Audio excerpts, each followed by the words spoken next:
একদিকে plastic pollution, অন্যদিকে গাছের অভাব। তাই তো এই সমস্ত ওয়েস্টেজ বটলগুলোকে কাজে লাগিয়ে আমি আমার উইন্ডো গার্ডেনিংটা সম্পূর্ণ করলাম।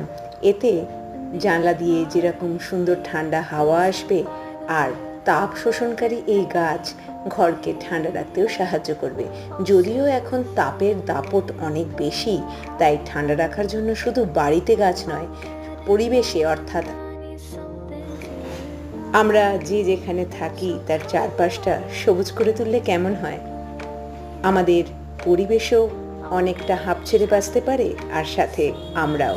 তাই তো বাড়ির ভেতরে এবং বাইরে যতটা সম্ভব সবুজ সংযোজন করার চেষ্টা করেছি। আপনারাও অনুপ্রাণিত হলে অবশ্যই করে দেখবেন, এতে আশা করি ভালোই লাগবে। আর হ্যাঁ, এগুলো সব রান্নাঘরেরই, তাই রান্নাঘরে সুবিধার